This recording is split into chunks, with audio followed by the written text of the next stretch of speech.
All right, everyone, welcome back to Franchise Mode. It's your host, Ron Harrod Jr. I got my guy, Chris, here. Chris, how you doing? Ronald, I'm good, brother. Thanks for having me on. I appreciate it, man. I appreciate it. Big day of football we just had here. It's still going. Yeah, and still going. So we definitely want to get on here, talk a little bit before the meat gets into the Sunday night game. We're just going to start immediately just with the game that just went off for the TV, which is the Dallas Cowboys game. Before I go, I would just love to know what is your opinion as a bipartisan fan in this game? Well, it's weird because I grew up a Cowboys fan actually. Now, okay. As someone that works in the industry, I don't necessarily root anymore. Yeah. And so I am a little more bipartisan now, but over the years, you kind of come to expect the Cowboys to lose games in the fashion they lost today. They were in control of this game. They were up 28-14. And I was texting with a couple of my buddies. I'm like, they're going to find a way to lose this game because that's what the Cowboys do. Just when you think they get the momentum going in the season, they find a way. And Aaron Rodgers usually owns them anyway. Every time. So the Packers own them, whether it's in Dallas or Green Bay. So I wasn't too confident that they were going to win this game. Like, I'm just so embarrassed as a Cowboys fan to watch this game. It's just at this point, it's embarrassing. People like, bro, like, why don't you why don't you own like a Dak jersey or Micah jersey? I don't even want to give my money to this team. I don't blame you. Like, we work so hard every day, 10 hours a day, more than 40 hours a week, and I'm supposed to give my hard-earned money to this team? Nah. I can't. And it's like, it's this game, we're up 28-14 the game. I'm watching it. Okay, I say, okay, damn, there goes 28. I say, we don't score a touchdown here, this is probably over. Which is sad because you're up a touchdown. That shouldn't be the end of the game. But as a Cowboys fan, I just know how this goes. We go up, then we get a 3-and-out. They go up 28-28.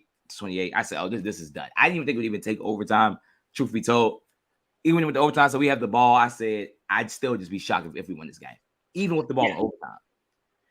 And then, what were you thinking when they went for it on fourth down? Because when they went for it on that fourth down, I'm just watching. I'm like, they're not going to get this. I just didn't think. I thought the momentum had overall. I thought the momentum had swung overall just in the game. You being up by 2 touchdowns, and now you're in overtime all of a sudden. I'm just like, all right, well, it's not going to happen. And lo and behold, it actually didn't happen as I predicted to myself.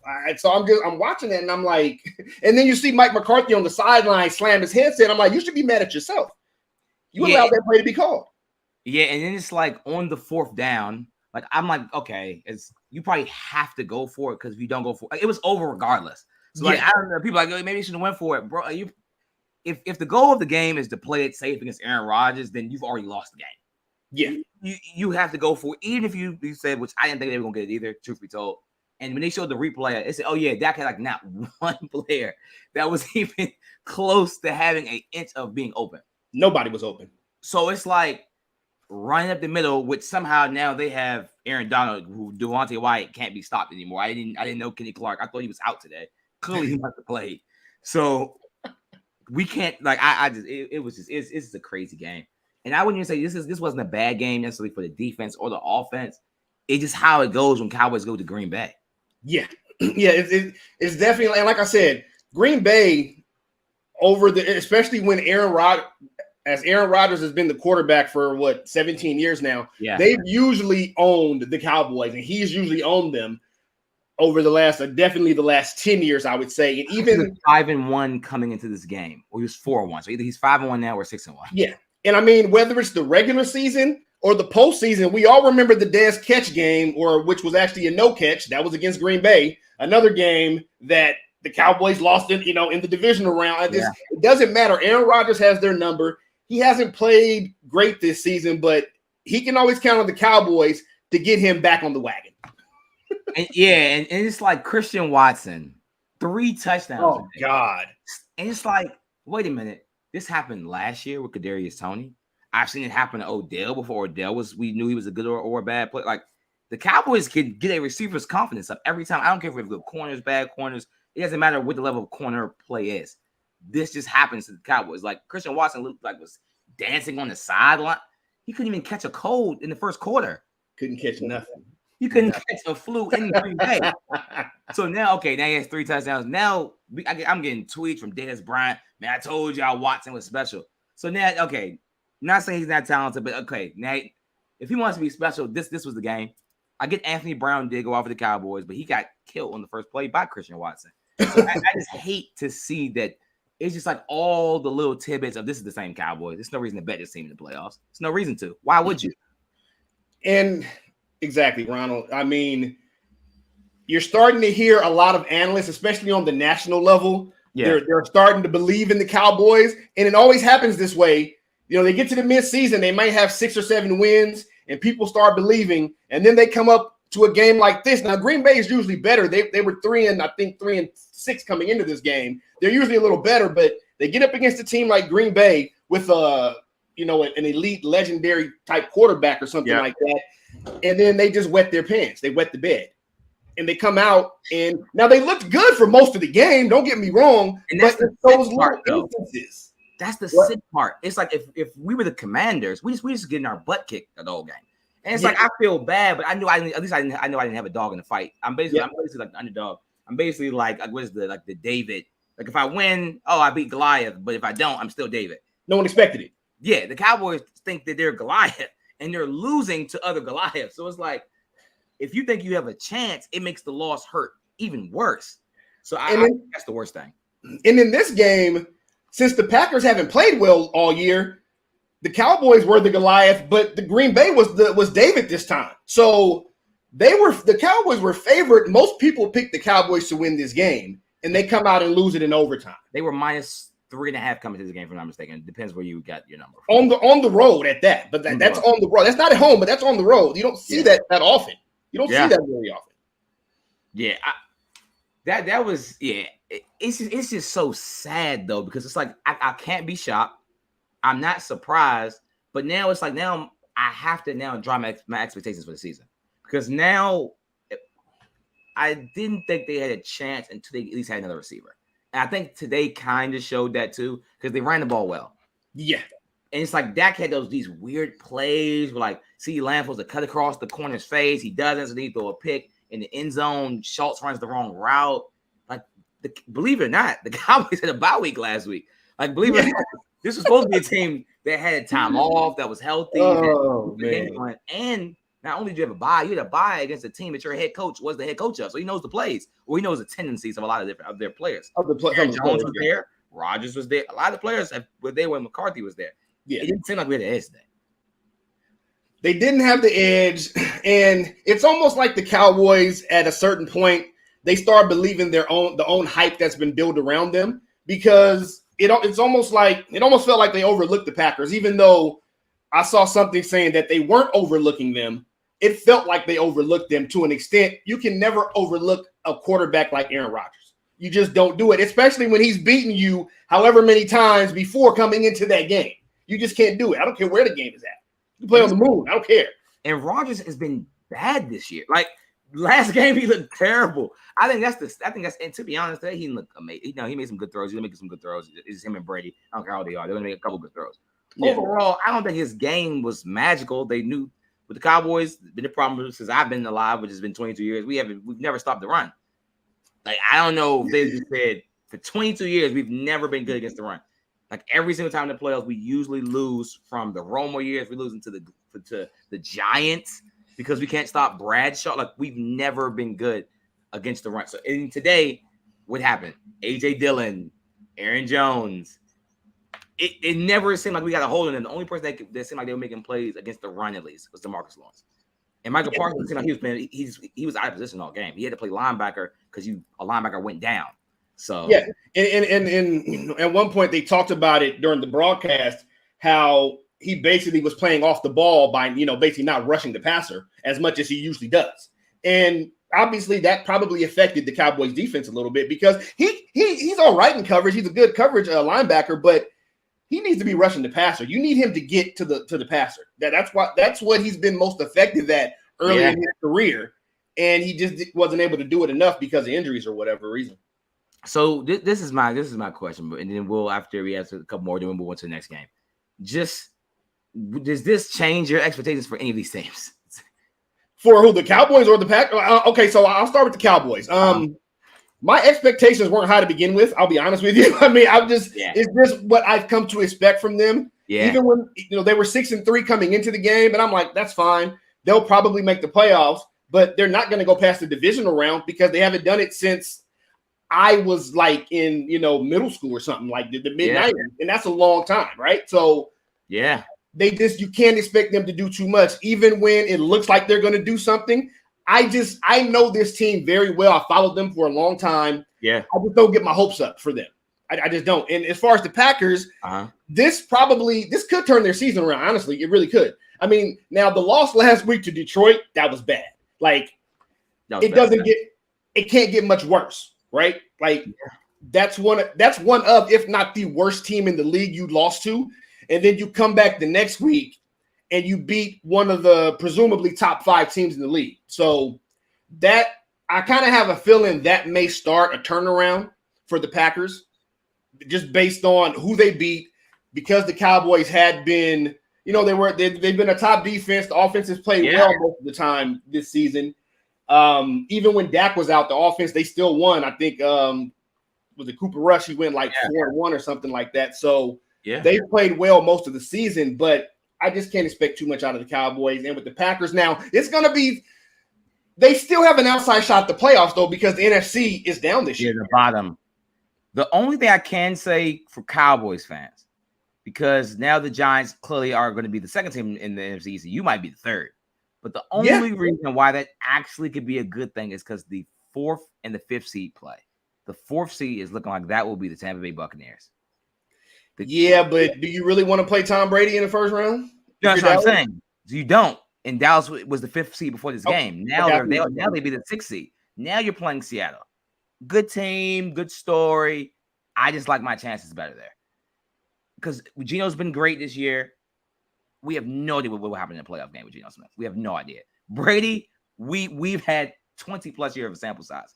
And you have to go to Tampa Bay. Now, going to Seattle is a very hard place to play for sure. That's going to be that would be Cowboys.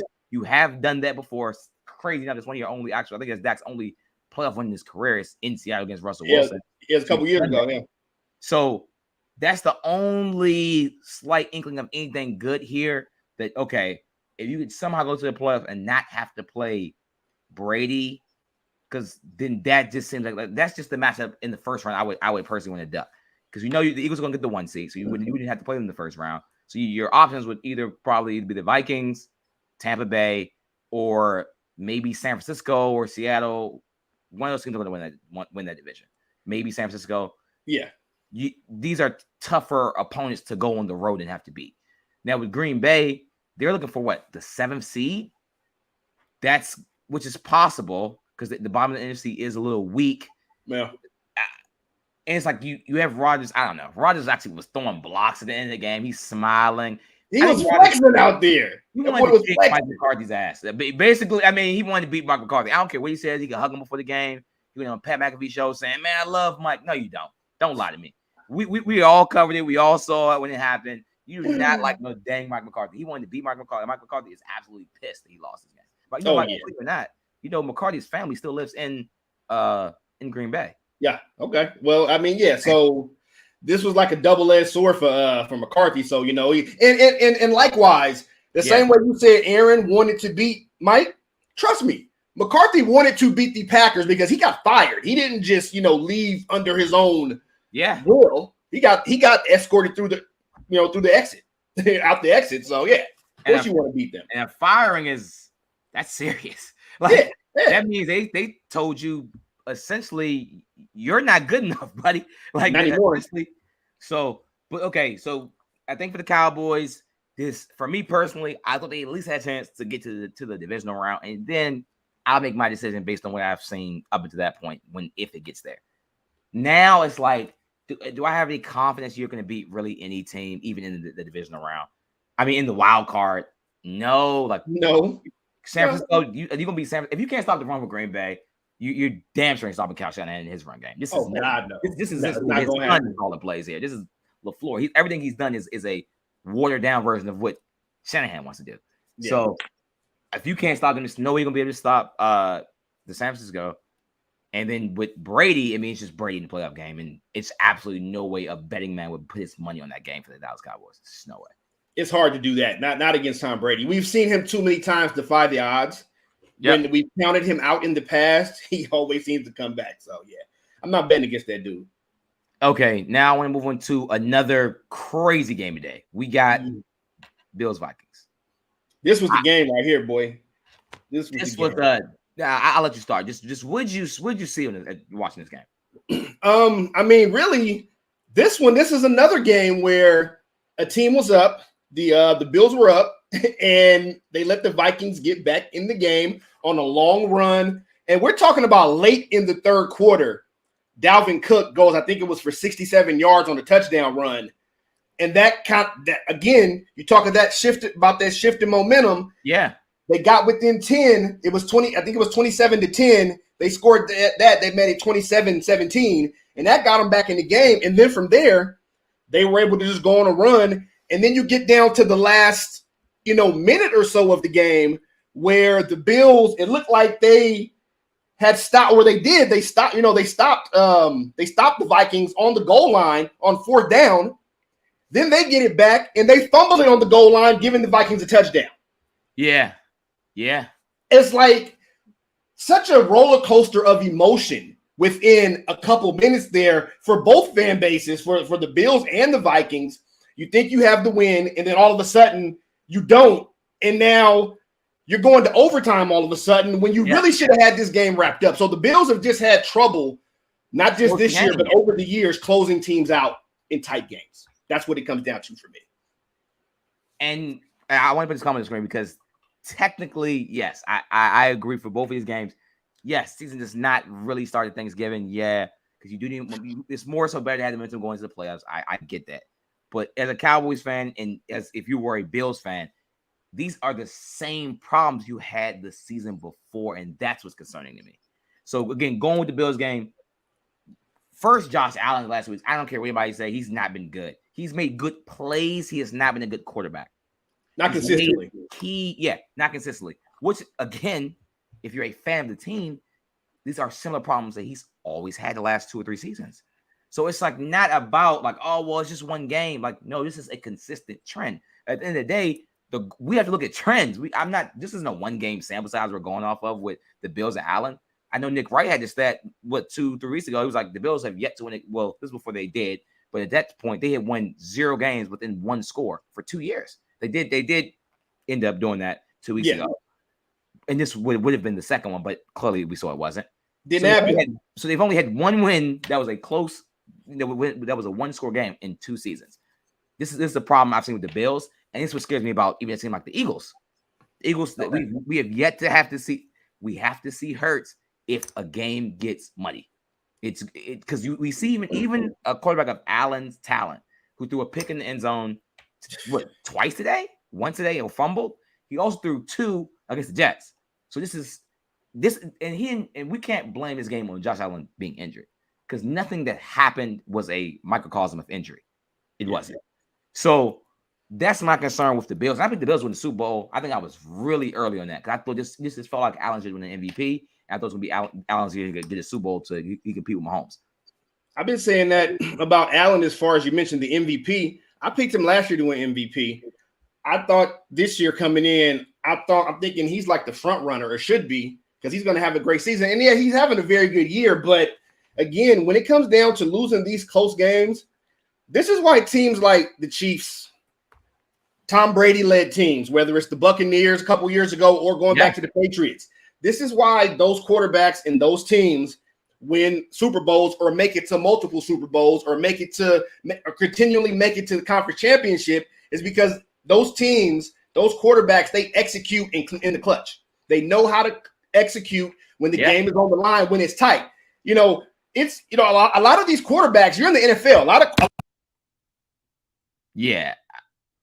Well, you got okay. You good? You good? Yeah. A lot of quarterbacks can go out there and win when you're up 27, to 14, or when you have a good lead late in the game. But can you do it when it gets tight? When everything is puckered, when it's like that, when it's down to the last minutes. Josh Allen hasn't consistently shown that he can do that just yet. He's got to show it. I think that's why he can't be past Mahomes. I like we as a fan. This is happened with LeBron, multiple years with Durant. Some people think Durant was better. He was. I don't think Durant ever actually passed him. It's maybe some of the Warriors years. People wanted Durant to pass him though. Yeah, you have to prove you have to pass somebody. Right now, Josh Allen is Kevin Durant. That's a pretty good analogy right there. That's pretty good. Do not know what is translating to playoffs. We've seen him play a good playoff game. Yes, it was against Mahomes, this is what you have to do. You have to play against your rival. Mahomes has consistently been good in the playoffs throughout his career. Against Brady, we see him like against beat in the first half of the Burrow game. He was good. Second half, he kind of turned off a little bit, but overall, he had a good first half. With Allen, that's the thing that's scaring me is that again, it's not about the talent, but people want to crown him, which he want to crown the best player or the best quarterback in the league. Yeah, we have to see more from Allen. You just got to see more for him, and we got to just like you said, we need to see. Like right now, we can't say Josh Allen clutch player. It's impossible to say that. We have yet. Why? You've never seen him be clutch. Even if you think he could be clutch, because you can project him to be clutch, you can't say factually, "Oh yeah, Josh Allen's clutch," because nothing has happened to show you that. Not in the postseason. We've seen him even because I see some. Okay, so I see this in the comments, and this is the great time for Lamar analogy. We know what Lamar does in the regular season. We know what he could do in the playoffs. But everyone just call Lamar, just like we call Giannis early on, a front runner. This is what Josh Allen's been doing. If I can kick your, all game, that shows you're an amazing player. But it shows you're an even better player when you can do that. And then also, if you're down 14 points in a playoff game like Mahomes, you can still win the game. Yeah. And I mean, even to speak to that, also knowing how to put teams away. Because it's fine if you lead a game the whole game like they did today. Yeah. But then put it away. That's one of the problems. It's one thing to be able to come back. I get that because that happens a lot. A lot of great quarterbacks can come back. And we've seen Allen do that before as well. Yeah. But executing when you have to put a team away and close them out, that's what's going to win you championships, right? He hasn't been able to do that yet. And even more so, now he's beat Mahomes and the Chiefs in the regular season. Yeah. But you got to beat them when it matters. It matters in the playoffs. That's where you make your legacy, is in the postseason, really. That's where you make your legacy. This is why Brady, you can say what you want about Brady, maybe about the cheating, about this, about that. At the end of the day, we know he's clutching the playoffs, period. Unarguable. No matter what anyone has to say, I can hate him as much as I want. We know he's clutch in the playoffs. Just don't line him up at wide receiver. Yeah. Let's not throw at him against a 6'4" corner that runs a 4.3. Let's try not to do that. Oh, man. Besides that was funny. It should be fine. But okay, do you have any last thing to say about Bills Vikings? Some people are calling this the game of the year already, and Justin Jefferson. It's up there. It's definitely. I mean, I've seen that floating around already, online, on social media. So it's up there. I mean, I'd have to look back. There was a couple other really big games so far this year, but it's definitely up there. But again, with the Bills, and I got to give a shout out to the Vikings because they're 8-1 now. They beat the team who a lot of people think is still the best team in the league, even though the Eagles are undefeated. Yeah. Okay, they just beat the Buffalo Bills, who are considered the best in the AFC, and they went to them to do it. So I got to give a shout out to Kirk Cousins and Justin Jefferson and all those guys with Minnesota because no one believes in them. Nobody believes in them. They're not getting any respect, and they just went and got a big victory. Got to hand it to them. Yeah, my last thing, just Justin Jefferson. This man, Jamar Chase, we're going to look back and this man Burrow played with maybe 2 of the top 10 receivers of all time if their careers keep going like this. Yeah. In college at one time, Burrow had on one side of maybe a top 10 receiver of all time, and on his right side, another top 10 receiver of all time. Because it's like, you can say, oh, Justin Jefferson is better than Jamar Chase. But in the next game, I see Jamar Chase go for 300 yards. I'm like, oh, well, no, it's Chase. The point is, it doesn't matter. Both these guys are tier 1 receivers, and none of the teams would trade them for each other. And they're untradeable players. This isn't going to be the A.J. Brown, the Tyreek Hill. If you let these guys go, fans riot. Kirk Cousins is maybe still surviving. That pass he threw to Justin Jefferson was a terrible throw. Like Justin Jefferson just like took the ball from the corner's hand. Yeah, the one-handed catch. Yeah. I saw someone say, my guy Teej from PFF, he said, this might be one of the greatest catches I've ever seen of all time. I said, 4th and 18. I've never seen it before. 4th and 18, one-handed on a corner, and the ball, it wasn't a good ball. Yeah, that was pretty good, man. That was one of the best catches I've seen in a while. Like, because the circumstances were just different. If you lose the game, now, the Vikings are the Vikings. Yeah, yeah. This gives just a different feel. But again, my guy Chris, I appreciate you for coming on for sure. Again, anytime. You said you're gonna have an article ready tomorrow morning on deadspin.com. Yep. Always making the greatest commentary, a lot of funny stuff on there with some great takes. So I appreciate you for coming on for sure. I appreciate you for having me, brother. Anytime you need me, just let me know. All right. Thanks again. For sure. All right. Now I'm about to bring up my next guest, my guy. He's supposed to come over here. He's supposed to talk college football, some other stuff. He has to start this Cowboys because I just have to know his immediate reaction. I'm about to bring him up. Here is my guy, Zay. Yo, Ron, how you doing? I don't know at this point. Like I couldn't eat my food. I'm looking at my food, sit there because I have no appetite anymore. Yeah. After the game. Yeah. So I know you come over here. We're gonna talk some college stuff and some other stuff later that people want to hear too. But sure. I just need your Cowboys Packers. Just what does this mean for this thing? For the Cowboys. For the Cowboys, it's a tough one.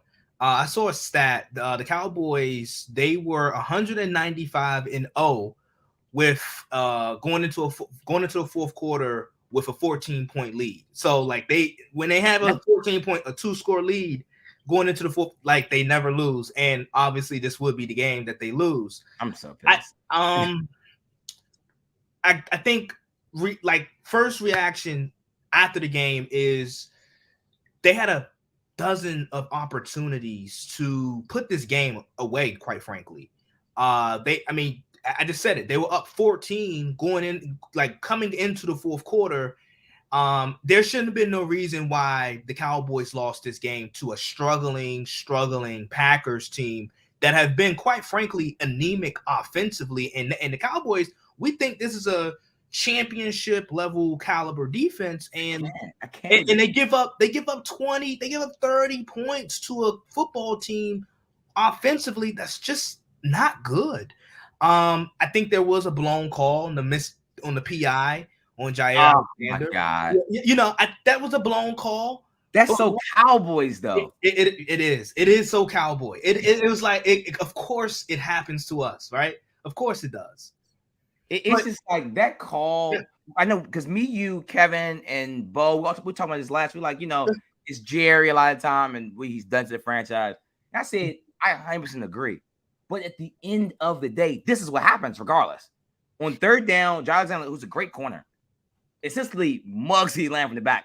With it's at least, it wasn't even really bang bang. It was a good 3 seconds before the ball kind of even got there. Yes, absolutely. The ball, he was well there before the ball. If that's Diggs, we know that's a call. It's getting called. It's just like I'm not even like preaching like, oh, we need a call, we need this.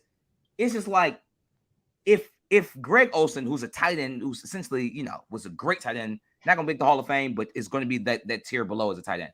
Right. He's like, yeah, I'm not gonna lie, Jair's early there, but the Cowboys, still have to do this. And I'm like, then people are like, oh, okay, 4th down. I'm like, yeah, we're gonna punt and then let Rodgers have a chance at beating you again.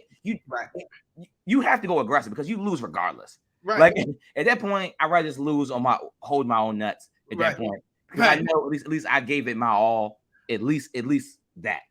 So I would say this also with the Cowboys. Dak really like in the second half, he cleaned it up a little bit, but in that first half, it was I haven't seen Dak play that bad in the first half of football game in a minute. He played really, really bad. He struggled. He missed some throws. And I think the difference maker, looking back at it, is just like simple math. Like 2 of those, 2 interceptions. Both of those interceptions, the Packers cashed in on 14 points. So if you take away both of those picks or even one of those picks, the game it's not even remotely close. We're talking about the Cowboys going into the fourth quarter with a 21-point lead or a 20-plus point lead. So it's just unfortunate with that missed call and the PI, because it's certainly a PI, right? Like that, there's just no like, there's no in between. That's a PI. Yeah. But I think the misfortune and some of the missed opportunities by Dallas really did them in today versus Green Bay. And a Green Bay team, like I said, a Green Bay team that was literally on their last leg and offensively just anemic. Like this Green Bay team is freaking horrible. I don't care about this game. This game is nothing. Yeah, this game is nothing. This is a bad team. It's just they play Cowboys, and it's something I've been saying this for years about Rodgers. Great player. He's just even better against the Cowboys. Like even better. Going to the Hall of Fame. I think his reputation actually might be a little bit better just because he's beaten us this many times on national TV. Like I think he's a great player, and he's going to the Hall of Fame, first ballot, guaranteed. But even in the playoffs, he's not been as good as people think. Right. It's just he's played the Cowboys when he's good. And those are the games that Fox is going to feature. A couple of those playoff wins are versus the Cowboys, and it's like it was hard for me to swallow because it's like, sheesh, it's like every time you think he's banged up, offense is crazy, and overall, to your point, like Dallas, they're gonna be fine. Like they're gonna be fine. I think they're gonna win. They're gonna win. They're gonna be a playoff team and so forth. Yeah, but this is gonna this game is gonna remind you. Looking into the playoffs, seriously. Yeah, right. When the Packers, I literally did a segment last week on my podcast, and I was like, if the Packers this next three game stretch, they have 3 playoff teams or possible playoff teams: Dallas, Tennessee, and obviously in Philly. I was like, if Green Bay lose 3 straight, if they lose all 3 of these games, they should just go ahead and bench Aaron Rodgers and see what Jordan Love have. Yeah. Or they're 4-6. So the Packers, I agree, they're not a great team. Yeah, and it's like, I don't think they win next week. I don't think they beat Tennessee. I don't think they beat Philly. I don't think they beat Philly because they got physical with Dallas. Yes, they're not more physical than Tennessee. And to me, they're not better coached than Tennessee. No. Now, I guess people probably. I'm assuming most people probably say LaFleur is a better coach than McCarthy because he's won the 13 games and everything. So I guess they did have that advantage, and then you have the Rodgers over Dak thing. But I didn't think that wasn't really the reason why the team lost the game. McCarthy didn't do anything I thought was that weird, like bad play calls. Like it was just the players and weird like momentum swings. So like in terms of like coaching, I think honestly I think LaFleur, we gave him a lot of credit with the 3 straight 13 win seasons, and it's like, okay, he did it 3 straight times, so like it's not necessarily a fluke. But I think this is the real first year where like I think he actually has to really dive into the X's and O's and just schemes and trying to figure out how can he get this offensive movement. And he's struggled with that. So for me, I have kind of like I've lowered LaFleur a little bit in terms of like, okay, like I'm not saying he's a bad coach, but I'm not gonna propel him and like. I'm not sure if he's a great coach because now this is the year where like he can actually show that like he can coach his tail off. Yeah, and he really, I think he's good enough. I don't think he's a bad coach, but I don't think he's a bad coach. I haven't seen enough to see like, okay, he's a Super Bowl coach though. Is he that coach? Is he that coach? Probably. Honestly, in my opinion, probably not. So. We have to see on that. And lastly, again, the Cowboys said it earlier, Christian Watson. It's just like there is Tony. We've seen this happen to Odell before he was famous. We've seen this happen to. We see the Cowboys just make receivers. Yeah, and it's like he's dancing on the side. I'm like, bro, this man couldn't catch the flu in Green Bay before this. Like he dropped 2 passes early in the game that were easy catches. I'm like, we actually let this man like get off and like actually make his like he's probably gonna have a good season we'll see. From now, he should have confidence going into the next game. I don't know if it actually worked, but he should have something because Lazard did nothing besides, of course, a busted which again, this is just Cowboy stuff. Like this is just like a busted coverage. Is that on the coaching? Not really. They call it probably a good play, but if you're just letting the guy like you don't know where your assignment is, I can't put that just on the and then you're slipping, falling. It's like what are we doing here? It's only but so much coaching can do. You know what I mean? Like I can put you in the right spots, but you got to make the play. It's like I can take you to the water, but I can't force you to drink it. Yeah. So okay, now we're gonna move into some college football stuff. I want to just jump into the playoff. Yeah. just what do you think about the college football playoff right now? Like TCU, they're probably in there, bro. I've been telling people, like, am I the biggest fan of the team? Not the biggest fan. I think they're a good team. I don't think they have a chance against Georgia. But then to be fair, does any fourth seed have a chance against Georgia? Well, let's get into that. TCU, Okay. right? You want to start with TCU. Uh-huh. The Horned Frogs, I like Doug. I love Duggar, their quarterback. I love him. Oh, Duggan. I love him. I think he like, so outside of like yesterday, because that was a really physical game, and I'm going to get to their win versus Texas. Yeah. TCU, I want people to understand, TCU is a really good football team, especially offense. Very good. Now, I think up until yesterday, like I said, they were the only team in the country that was top 10 in passing and rushing. So they are very much a balanced attack, and not your typical like Big 12 team that just throws it 45, 50 times a game. Like they can get physical with you. They can muddy up the game. So their resume is also awesome too. I just think the TCU story is a really good story. And here's the thing. And I actually was thinking about this. I was like, okay, TCU, they beat Texas at Texas. They got to play Baylor at Baylor, which is another tough game. And then ultimately they have the Big 12 championship. If they can go unscathed and just win out, they control their own destiny. They're definitely in the playoff. Yep. Here's their worst nightmare, I think. Their worst nightmare, TCU's worst nightmare may be if they were to lose, go on the road and to lose to a Baylor team, still finish as the Big 12 champion, but then you have a Pac-12 champion like a USC who only has one loss, and USC wins the Pac-12 and went out. And you have Tennessee who only have one loss. And you have Tennessee. Tennessee only lost to Georgia. That's their only loss, is the best team in the conference. So we look at it. I think and the committee has already shown us that they have brand bias. Like it's just the system is broken, and the system is flawed because there's no set criteria, and there's just a lot of objectivity.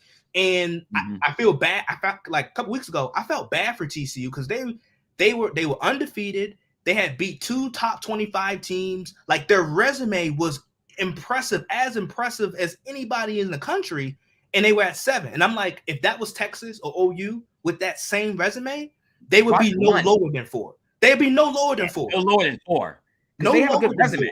They beat multiple teams. They're going to be the Big 12 champ. Like you said, they can run the ball. First, it was like 3 running backs I saw yesterday that all were good players. So you have multiple running backs that can get the job done. You have a receiver that I saw in a mock draft from Dan Brugler was number one receiver taken off the board. Over Smith and Jigba, all of the guys, the Johnson, the receiver, number 8, TCU, was he number one receiver. I saw him, I think he was going as a 7th pick in Dan Brugler's of the Athletic, his last mock draft. So you have a receiver that's an NFL prospect. The quarterback, the Heisman hopeful. I'm not saying he's going to be a high. I'm not saying we will get maybe that in a second, but he's might be there. I mean, he has a shot. He's there. He has a shot to be there. So the defense, they were physical against Texas. Texas got a lot of physical guys on offense. Texas isn't ready this year. They'll be ready in a year or two. We all know that. Yeah. Still, I think Sarkisian hasn't been as bad as people think. One, and I think they've been a physical team at minimum this year. They haven't really shown the finesse, the ability to throw the ball downfield all the time and all that type of stuff. Not yet, but physical, they've been good. They have a running back that's going to go in the first round. Yes, John Johnson. Yeah, like he might not even fall to 20 because if Najee Harris, we saw where he went. He's a 10 times better prospect than Najee Harris. Yes, I agree. So they have prospect. They have the number one high school player of all time by 247 Sports as a quarterback. Yeah, they have players, good receiver, good corners. The linebackers. TCU, what they did last night, I want people to know what TCU did last night was really impressive because they don't win games like 17-10. As I said, they're really good offensively. So the fact that they were able to muddy up the game versus Texas at Texas, 104,000 people in attendance, that was a huge win by TCU. But like I said, their worst nightmare may be you look at a USC where I don't know if we're going to get into USC or the Pac. Well, I think we're going to get a Pac-2, but that might be their worst nightmare because it's an LA market. It's a big brand. It's a notable brand. And this committee, they clearly love USC, and USC is an LA market. Like I said, LA market. Who's to say that they won't have brand bias if TCU suffers a loss? Or you look at a Tennessee. Yeah, and then Tennessee's, because Tennessee actually, I'm not gonna say their loss could have been good because they were going to lose one game. Their schedule was too tough to go undefeated. Right. Not possible. Like, they're not that good, not yet. So I'm like, okay, but you lost to Georgia, and so I can accept that loss. But what's good for them is I don't think they're going to be the SEC championship game. Right. It could be Bama, Georgia, so it doesn't really matter. No, Georgia, LSU. Yeah. I even LSU. That's we really probably not gonna get a chance to talk about LSU. But Brian Kelly, I mean, he's done what we knew he would do. Yes, when he had talent. So that's absolutely. Right now they were 7th coming to the game. They're probably gonna move up. So again, they've kind of escaped even having to play Georgia again. Right. So TCU can't afford a loss. Michigan can't afford a loss, and Ohio State cannot afford a loss. I want it now. We can do it. Since we brought up Ohio State, what do you think about Ohio State? I don't know what to think of them right now. I think they're a good team. They are undefeated. I think they're better than like Clemson and those type of teams. But can they beat Michigan? I'm gonna tell you this, Ron. So first I see Marvin Harrison Jr. This kid is a mixture of everything. He has the size, the hands, route running, speed, agility. He made the catch of the year yesterday. I mean, I don't know if anybody saw that catch but his entire body was out of bounds when he caught the football, and he had literally 1 foot out of bounds. It looked like you just don't see stuff like that. He's really his father's son. Like, this is literally Marvin Harrison what he did on the sideline with Peyton Manning. Literally, like, this is his fault. And I always try to settle myself down when it comes to like certain Ohio State prospects, especially like their quarterbacks. But Marvin Harrison Jr. is amazing. And like when he's eligible for the draft, he's gonna probably be the best receiver in his class. Oh, guarantee. I don't see any. And he's going to be the same way we saw Jamar Chase and Justin Jefferson come onto the scene and be automatically like difference makers. Like you saw Jamar Chase first couple games of his career. You're like, this guy's gonna be an all pro. He's gonna be that. He's gonna be a guy where he's just automatically a difference maker. Now, let me get to Ohio State. Ohio State, I think Ohio State and Michigan. Can they beat Michigan? Yes, they can beat Michigan. Do I think they will beat Michigan? I'm not gonna give a prediction yet because we still got a week in between. But the weather is going to be a huge factor in which Ohio State team we get.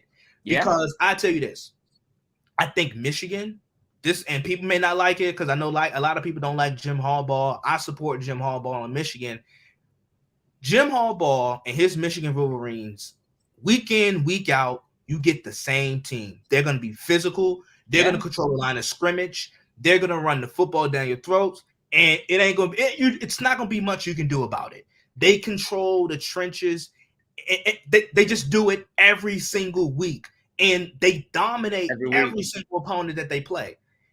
So I with this Ohio State, Michigan has a higher floor. Ohio State has a higher ceiling. Yeah, I agree. I think Ohio State, their passing game is second to none in college football. No disrespect to Tennessee, no disrespect to USC, but in terms of the passing game, their air game, you can't stop Ohio State. But this is where the weather comes into play. If the weather is crazy at the shoe on November 26th, it's going to be a long day for Ohio State because I don't think they can compete, or I'm not going to say compete, but I don't think they can match up and just wheel their way to win. Not physically. This team is not versus Michigan. Not versus Michigan. This is probably, like you said, this is the best finesse team in college football. The best finesse team. Now, hey, here's the thing. Yeah. The one game versus Michigan, November 26th, is going to be Ohio State's toughest game, depending on the weather. If they're able to get past Michigan, they're going to be fine. Because guess what? Big Ten championship game, dome. Semi-playoff college football game, semifinal, dome. Glendale, Arizona. And then SoFi, national championship. So their passing game won't be affected. November 26th would be the telltale sign in Ohio State. And I don't know if I don't think they can out physical and out bully Michigan. Yeah, in the dome, this might be the best team in the country because it's just the offensive. It's just too much first round talent on this team. Yes, every receiver is a top 10 player. Again, Marvin Harrison Jr. He's I've never seen the prospects since Chase. At this point, I'm on don't get hurt watch because if he decides to get hurt, he's a top 10 pick. Right, he's too young to even come out. I'm not even gonna lie. Jackson Smith and Jigba was the number 1 receiver prospect coming into this year's draft. He's better than them. And I didn't think that was even possible. Smith and Jigba was a heck of a. He had 1,600 yards last year with Olave and Garrett Wilson on his team. Right. You're better than that guy. So it's like, or at least you're competing with that guy. Again, we said Jamar Chase, Justin Jefferson. We're like, okay, we knew Jefferson was going to be good, but Jamar Chase was like this much better. We're like, wait, if Jefferson's this good, how good were you? Right. That's me with Marvin Harrison. The thing with Marvin Harrison. It's like, all these other guys. And we know this guy is good. If we're saying that you're better, then damn, I can't wait to see what this looks like. So that's going to be I just can't wait to see in Stroud because Stroud has a chance to win the Heisman. I think still. Yes. I still just need to see Stroud in more bigger games. I need to see what happens for his draft prospect stuff at least. I'm pretty sure he'll be a good player. I like all the traits. He is 6', he's a little bigger than Bryce, so people gonna like that. I just need to see him in more uncomfortable situations. And they've gotten close to some games this year, but those were games you shouldn't have even been close in those games. So I can't even give it that as the same if it was a Michigan game, and he can get that win. So I want to see that for Ohio State. I think they're still a good team. I think they'll be in the college football playoff. It just, if they lose to Michigan, I don't think one of them probably drops out because Tennessee has too good of a resume, unless Tennessee loses again. Right, and that's the thing. You talk about Stroud, in terms of Stroud and a prospect, that's why I say, and we kind of hinting at this with Marvin Harrison, but especially with the quarterback position, Ohio State, they're recruiting in terms of in comparison to the Big Ten. Yeah. Outside of Michigan, really, Ohio State and their recruiting, especially offensively, there's a huge gap between Ohio State and recruiting in the Big Ten, excluding Michigan. And there's a huge gap. So when like a lot of times this year, it's been really hard to really scout CJ Stroud because it's like the competition is like you got first rounders all over you, all around you. No line. Like the competition it's just not like Ryan Day is one of the best offensive minds in college football that we have. It's really hard to evaluate. And it's kind of similar like the Justin Fields thing where like, okay, we see the tools, but you got so many pieces and parts around you. It's taking time to get like right. This.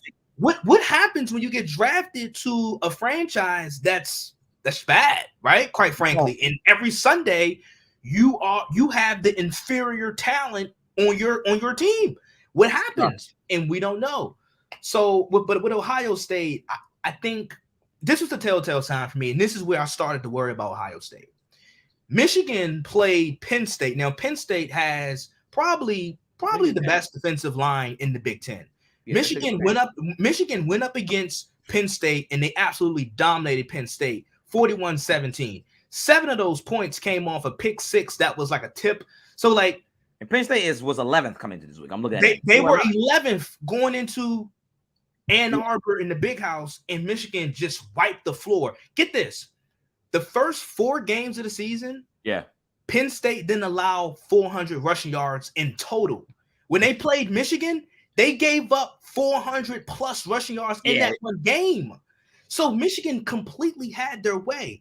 And when I saw Ohio State play Penn State, and granted, they were on the road, but that game was much closer. Ohio State wasn't able to have their way physically up front in the trenches. Yeah. And it took some boneheaded mistakes that Ohio State capitalized off of for the game to actually spread and for them to actually win the game. Because going into the fourth quarter, the game was still tight.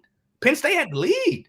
So yeah, and that's what I'm saying. Again, and Ohio State's better than that team. I love Penn State. They're a good team. They're not as good as you because they don't even have the talent you have. Right. They're a good team. They're coached well, great coach. James Franklin's a good guy. But they just don't have the talent you have. The talent, come on. Close game. The talent between Penn State and Ohio State game was 13 points. Yeah. Something like that for the game. Wasn't supposed to be close. Vegas said no good. So someone was casting in bets because that game was even close for a little bit. So, and Michigan, and then Crom, that was Heisman-esque performance, period. Performance, yeah. It was. Michigan can run the ball. They're physical. The quarterback, even all right. I like the change they made. Yeah. He raises their ceiling. He just does. This Michigan getting better, then that scares Ohio State. If he keeps getting better, and that's all it takes every week to get a little bit better. To get a little bit better. That's all it's going to take for them to beat a team like Ohio State. This and you look at this Michigan team, a lot of their guys are sophomores. A lot of their guys are sophomores. Yeah. And you look at this, I think Michigan, you talk about Georgia, right? Yep. And Georgia completely had their way with Michigan last year in the semifinal game last year. Yeah. This Michigan team, they added some speed. So if they were to play, like if Michigan made it to the playoff and if they were to play Georgia, I'm not saying Michigan would beat Georgia, but the game itself would look differently from last year because granted, I don't think Georgia is as good as they were last year. I think they're really good this year, but they're not as good, like defensively, they're not as good as they were last year. Yeah. But then Michigan also added speed and Michigan got better. So that margin, that gap that we saw last year between Georgia and Michigan, I think it's a bit closer. And that game this year probably looks a bit different. Yeah, and then I want to go exactly immediately is what you were about to get into with Georgia. Yeah. I didn't want them to be like, I think I had a bias going in. I'm like, nah, they ain't gonna be the best team again. Yeah. But it kicked everybody's butt, basically. And even though last week, I guess it could have beat them a little worse, yeah. But we all know the Super Bowl they had was first they killed Tennessee. That was, and then the bad when Tennessee was averaging 50 points.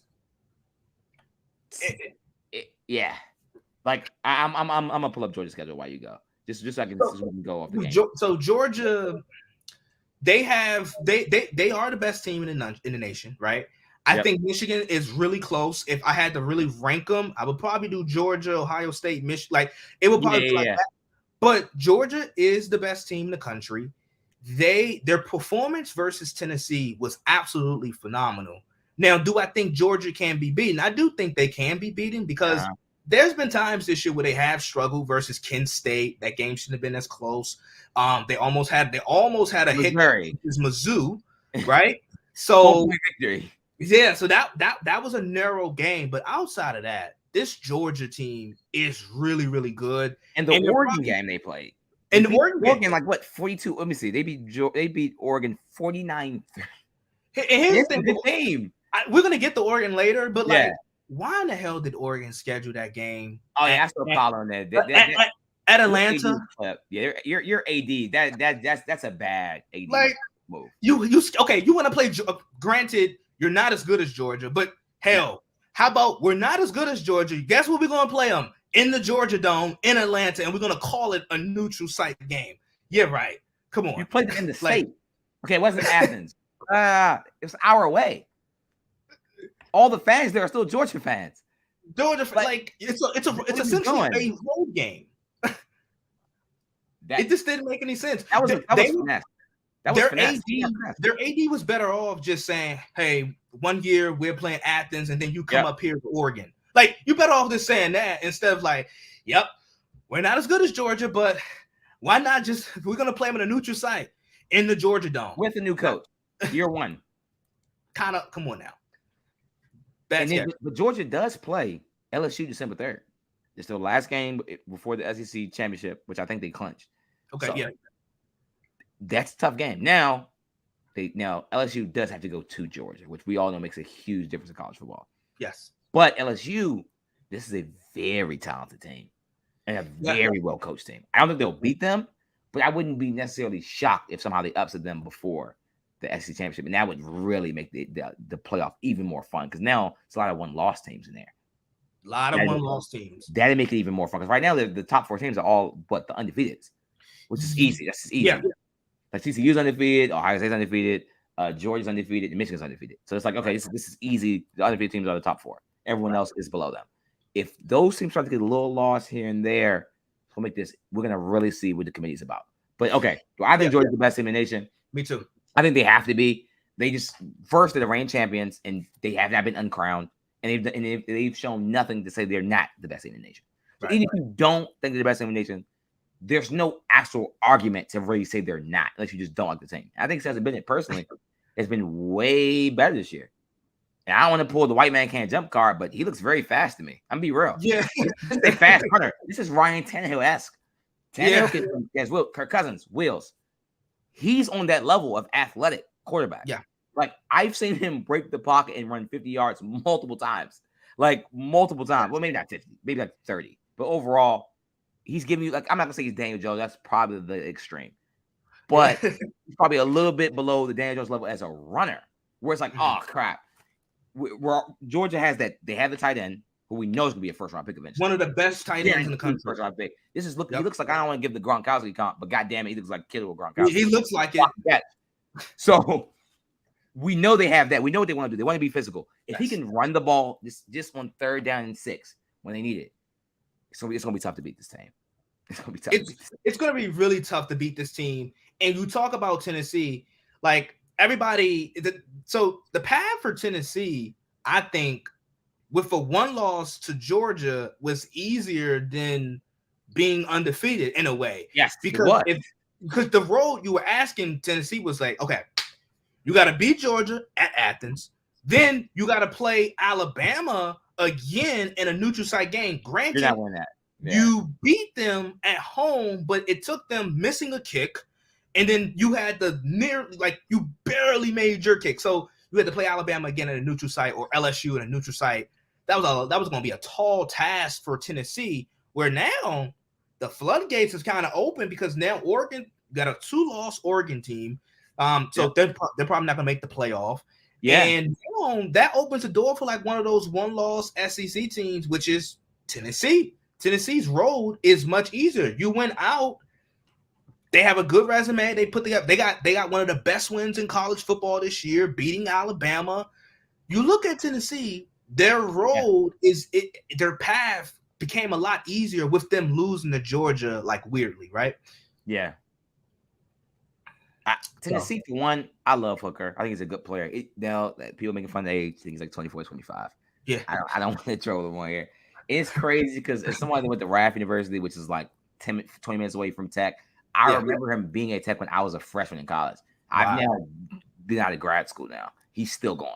I think we're the same. No. He's like a year before me. Okay. So I think he's like, so he came. The point is, this I get it. He's a little older, but we did see Burrow kind of do some similar stuff in Baker. Yeah, let Baker go number 1. Yeah, to me, he's a better prospect than Baker was. I love Baker, and I did really like him at the time, but he just seems way more clean. Like, this is like, come on. If you're the Colts, you need a grown up, and you need a grown up out there. The Raiders, this is a crap show. You need just a grown up to play quarterback out. Like, there's just certain teams that I think he just fits well with the culture that's needed on those teams. Yes, absolutely. So I think that one, not only does he have a chance to win the Heisman, which he does, I think he has a chance. Yes. This team has a really good receiver that I don't know if he's eligible for this year's draft. I have not looked it up. I don't think he is. Hyatt. Yes, I don't think he is. He's had this receiver class next year. Jesus Christ. There's going to be some guys they're going to be stars. I don't think Xavier Worthy from Texas, I don't think he's eligible this year. So he'll be in that class. This Tennessee has and then the other receivers is coming back. I think he's number 10. He was hurt all year. I did a story on him with a calf injury. He's starting to he had a 100-yard game last week. Yeah. So Tennessee has a shot. Georgia, I think, again, is the best team, but no one can say Georgia cannot be slayed. Michigan, I think, has a chance. Will I predict them to do it? Probably not. But again, it's about shock value. When wins the spread looking like they're not probably like over a 10-point favorite against probably Tennessee again. because I think Tennessee would play them better the next time. Georgia doesn't want to play Tennessee again. That's just annoying. We already beat you once. I want to beat you again, type of thing. And this time it's not at home. So I think that's gonna be a little different. Now I want to get to this Oregon Washington. I know I feel like everyone was just watching this game. It was one of the earlier games on. Yes. This is just not what I expected from this game. This is a very close game. So honestly, Oregon I think they had a 23-game winning streak at home. And I was just like, oh well, they're gonna beat Washington, right? Oh, that's easy, right? And this is what I was feared of. This is what I was worried about. First, let's talk about the Pac-12 because I felt like with the news coming before the season, the news coming out that USC and UCLA leaving the Pac-12, it kind of made the conference look bad. But this arguably might be the deepest conference in college football. UCLA, Washington, Oregon, USC, Utah. They have 5 teams within the AP top 25. Coaches. Most teams are the teams. Great coaches. And they're building some really good cultures. I think like even like a team like Oregon State, they have a really good culture. But in terms of this Oregon and Washington game, it was a great game. I think Oregon, and this is what I worried about, the Pac-12 teams beating up on each other and ruining their chances at a playoff bid. Because I'm like, okay, if Oregon can go unscathed, they have a route, they have a path to the playoff possibly. That didn't happen. Like, a couple weeks ago, UCLA got the beat down from Oregon, and then UCLA beat someone else, and it's USC lost to Utah, and Utah lost to Oregon. Like UCLA, like it's the NFC East, like one of these type of conferences. Like everybody's beating up each other at this point. They're just beating up on each other. Yeah, this is like this is the Rams, the 49ers, the Cardinals, the Seahawks of last year, basically. So, like Bo Nix, he's been having a pretty good year. I'm a bit shocked that like he's having such a good year. Like Auburn, I had mixed feelings about him. Auburn, like he had some really good highs and then some really low lows. But Washington, like I saw a lot of people like a lot of the Washington kids are leaving the state and going to Oregon, and they're like, was the free Nike really worth it? Like, is all that free Nike really worth it when you can come to Washington? And I think since 2015, Washington actually has a better win percentage than Oregon. So it's 15th right now. It's close. So, but I think it was a great game. Well quarterback. It was a weird ending where Washington. It shouldn't have to come down to that, but they closed out the game. I thought it was kind of funny that like Oregon faked the cramp to get the clock to stop, and everyone's doing that now in college football. I don't know what that's about. It was really weird, but I really enjoyed this game. It was a really good game. I think looking at it, and I brought this up earlier, the landscape of the Pac-12, if USC is able to run the table and beat UCLA at the end of the year, they win the Pac-12. I think there is a real argument and this is for me, this is all according to what the committee has shown us. Because this past week, the committee had number 8. They had USC at number 8 and UCLA at 12. So that's 4 spots. Mind you, UCLA and USC had identical records, 8-1. UCLA had more wins, they had better quality wins and rank wins over better teams, according to the committee, than USC. USC hasn't beat a ranked team all year. Yeah, they haven't. And their loss, and UCLA's loss is better than USC's loss, according to the committee. Oregon's better than Utah. So I just look at how the committee has been judging and evaluating USC, and I think I love Lincoln Riley. I love Caleb Williams. I think he's phenomenal, another Heisman hopeful. But I look at what they have defensively and how thin they are in terms of their depth. I'm not sure if this is one of the 4 best teams in the country, but if they're able to run the table, the committee may could very well put them in at 4.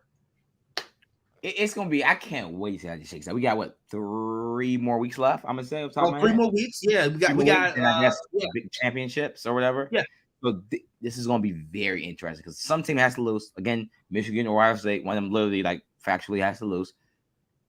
The Oregon USC, we're gonna see how that plays out. I think Oregon's probably clipped now. That was right. It. You can't have 2 losses. Yeah, 2 losses, especially if you're not in the SEC. Maybe SEC team gets in with 2 losses. I doubt it, but they would have the only chance to do that. No, they're just not going to let a Pac-12 team with 2 losses. No, we just think it's not possible.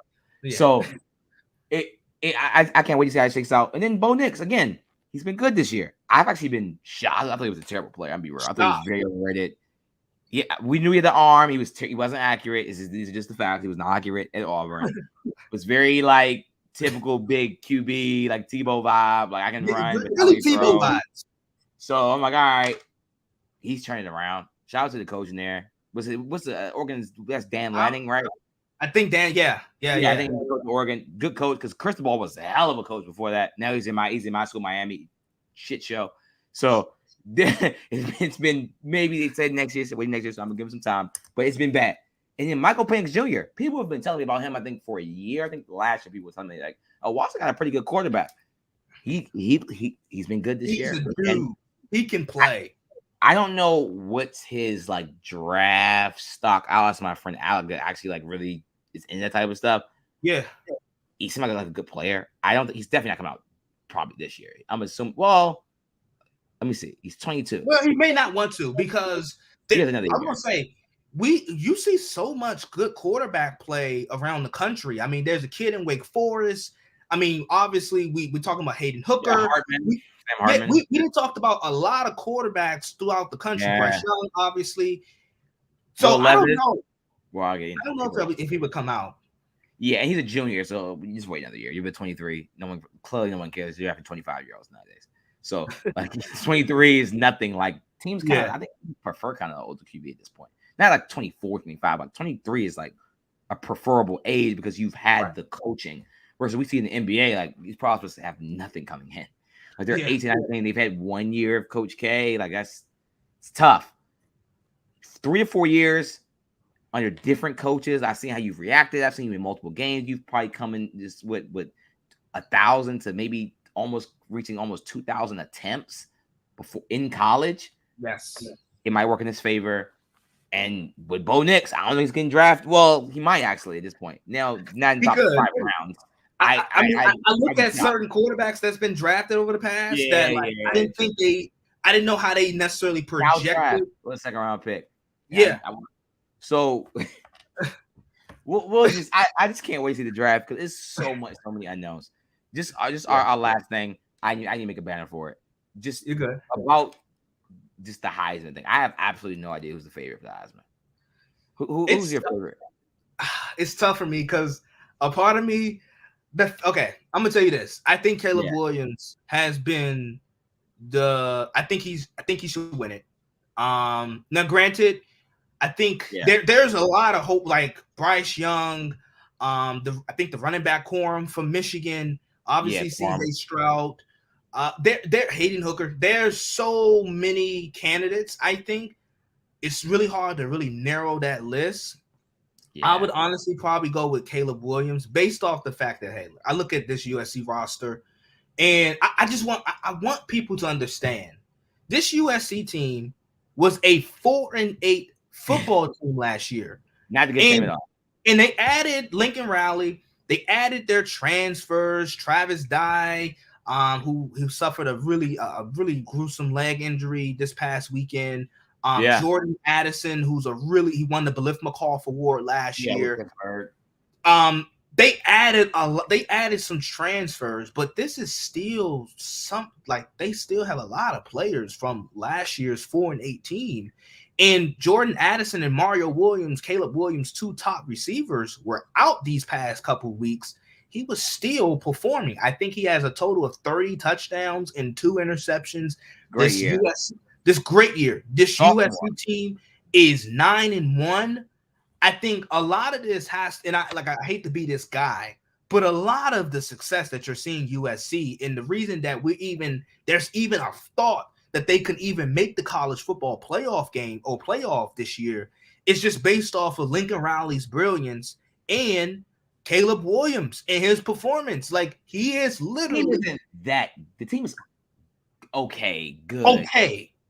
They're not ready. This is year one. Like, they've already kind of overachieved somewhat. Like, they've absolutely 9 wins. So, and you're right, it's just the QB, it's the coach. Because linebackers, we know they got one guy. It's kind of it. The pass rush is definitely getting better. It is. A couple guys. I think they got like 3 pro guys on defense, maybe 3 pro guys on defense. So it's not a like super talented roster where you look at like Ohio State, like first rounders just flying everywhere.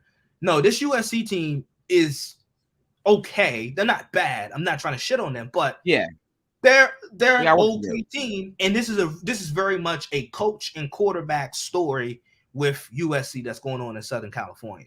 Yeah, so ESPN, they dropped their Heisman favorites. Number 1 was Stroud. Number 2 is Hooker. Number 3, who I forgot to talk about. I think he's a freshman with Drake May, the UNC quarterback. I think he's a freshman, if I'm not mistaken. Yeah. Caleb Williams is 4, and then Blake Corum is 5. That's their 5 candidates. What do you just think about that list? I think Stroud. I feel like Stroud is probably going to win it if he doesn't lose to Michigan. If he doesn't lose to Michigan, and Ohio State goes unscathed, I think he has a damn good shot, because obviously he's going to have the numbers statistically, and then he's also going to have like the teams and success and the wins and so forth, and then you'll be able to see them. You'll be on the big stage. Blake May, I forgot about at UNC, and he is awesome to watch. By the way, I think the ACC, me personally, the ACC have no path to the playoffs, so that's just throwing it out there. No path. But that's the real Pac-12. They don't want to talk about it. That's the real Pac-12 after dark. That's just like, no, really. That's more than a hashtag. That's really the ACC. I forgot about Drake May. I'm surprised they have Williams at 4. It's a little, obviously that's a little. He's plus 900 though. I think by odds he's 3. Okay. Odds he's 4. ESPN is putting May's actually 5 in like odds, like FanDuel.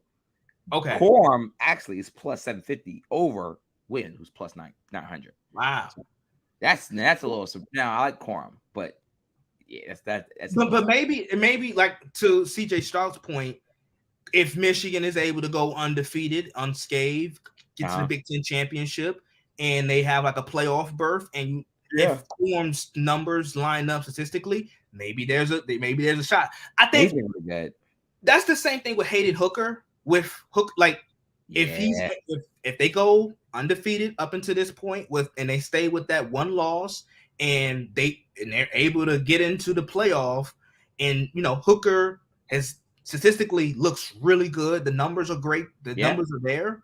Then but honestly, am I surprised by those like rankings? No, I kind of figured Stroud was number 1 because plays on the most exciting offense in the country. Yeah, like I get it. So I think this is probably his year. He'll probably get it if they win. If he loses, it's probably going to be Hooker, I think. Right. But that's if he doesn't lose again. So it's still time. There's no like guaranteed favorite. And it's crazy again that the UNC kid, like UNC isn't even like, they have a couple of players, but overall the team is not like this amazing team. And in the ACC, I guess they're probably second best because again, this is dog water conference. Like, like Clemson, I guess, is like a good team. They're like better than like the bad teams. Yes, but Clemson's better than the bad teams, but they're not like a top 10 caliber team. Yeah, like I would love to even see them against like a UCLA type of team. Like, probably be close if UCLA doesn't somehow pull out the win. So it's like Clemson, and that's your best dog, and I don't think they have a chance to play. I don't see a path. So the Heisman should be interesting. But again, Zay, I appreciate you for coming on. We got another live stream coming tomorrow. So we have 3 guests tomorrow. So let me see. I think this is some random comments and people dropping. But yeah, regardless, we got another live stream tomorrow. We got the Twitch, we got the YouTube going. We're about to start going way crazier on the streaming thing. So this is just one of many. We're trying to get the banner fixed like around the video. I'm gonna have that fixed at least by next week. So yeah, Zay, I appreciate you for coming, and I'm about to end the broadcast now. Okay, no problem. Thank you. Much love. Thank you for having me on. I love the setup here on Twitch, YouTube. I was like, wow, okay, I get it. I like how you're doing it. I love it.